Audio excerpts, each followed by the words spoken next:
Hello, this is Dr. Nanette Hoxon from the Altar of Mary. So na-try niyo na yung Art of War number 1, no? Yung mag-imagine ka ng rainbows all over you. Anong tawag dito? Using your third eye. Ang third eye, nanggagaling daw yan sa ating pineal gland. So, nakita niyo ba? O, hindi nyo nakita, hindi nyo nagamit ang inyong third eye. Kasi nga, sabi nila, sinira na ang pineal gland natin sa pamamagitan ng mga nilalagay sa food natin.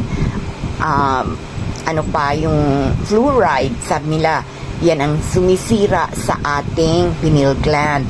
Kaya pag nag-toothbrush, kung pwede walang fluoride or konting toothpaste lang ilalagay natin. And then, pag bumili, ito nalaman ko kay Elon Musk, pag bumili ka ng toothpaste, dun sa ilalim, may nakalagay na colors. May blue, may black, may red, may green, and may pink. Ang pipiliin mo daw yung kulay pink. Kasi, hindi daw yon masyadong ma-chemicals para maalagaan nyo pa yung pineal gland. So, what happens now? Sira ng pineal gland mo, paano ka magkaroon ng third eye? Pwede natin i-produce ang third eye sa pamamagitan na maging prutas tayo ng espiritu. Tayo ay nagmamahal, laging masaya, or i-shortcut ko na, lagi ito paulit-ulit ko sinasabi, paulit-ulit sa mga Life in the Spirit seminar, sa mga churches ninyo, na dapat tayo ay prutas ng espiritu. Love, joy, peace, kindness, gentleness, long-suffering, temperance, meekness, faith. Make sure tayo na meron tayo niyan para kaya natin gamitin ang ating third eye. Bakit importante ba ang third eye na yan, Doktora? Yes, kasi yan ay ibig sabihin tayo ay nasa katotohanan. Kasi dapat nakikita natin yan ay nila sa atin para tayo ay nasa fake world. So, ang totoong world ay merong colors around. Kaya gamitin mo yun from time to time. Lagi mong ilagay ang sarili mo sa katotohanan sa isang colored na mundo. Power yan, no? So, nagpa-practice tayo ng power ng ating mind, the power of the mind, or the power of the consciousness. Diba? Yan lagi ko sinasabi sa inyo. Then, i-check nyo rin, dapat wala akong pride, lust, anger, greed, envy, covetousness, and sloth. Pride, alam mo na yan, diba? Mapagmataas. Lust, lahat na mga pangyayari, manood ka ng TikTok, pride ang nandun, no? Magpapakita ng mga gamit, mga alahas, bags, mga mamahaling damit, diba? Dahil sa pag-aalaga nila ng pride. Ngayon, pinapagaya din nila yung mga ibang tao. Hindi sila nakakatulong sa pag-spread ng kung ano ang gusto ng Diyos. Ha? So, last, hindi lang last sa mga babae o sa lalaki, kundi sa mga gadgets, di ba? Kotse, mga material na bagay. Lagi ka naglalast. Kaya hindi ka namimigay ng pera kasi you're lasting dun sa mga mamahaling shoes. Mas inuuna mo pa yon kaysa magpakita ka ng pagmamahal. No? Anger, magagalitin ka. Maano lang yung pride mo, magagalit ka na, no? So, minsan ako nagagalit din.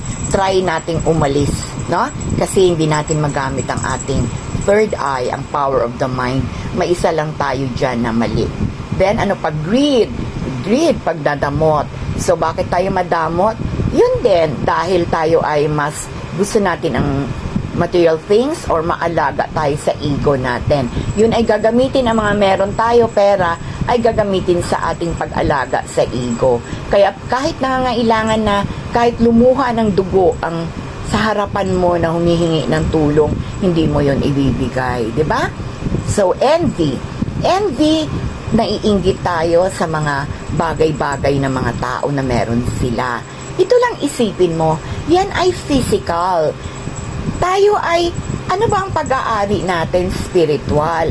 Pag tayo ay spiritual, para hindi tayo mainggit, ipaalala nyo sa sarili nyo na tayo ang may-ari ng earth. Ang earth ay punong-puno yan ng jewels sa ilalim. May oil, deuterium, yan ang nasa ilalim. Tayo ang may-ari niyan. Kailang pinapaalis natin muna ang mga masasamang nakuha nila yan. Kaya magtutulungan tayo by being in the truth, by doing this, the power of our mind, para mapasa atin na ulit ang atin. So, atin ang water, di ba? Sa atin ang mga dagat, sa atin ang air, pwede tayong lumipad.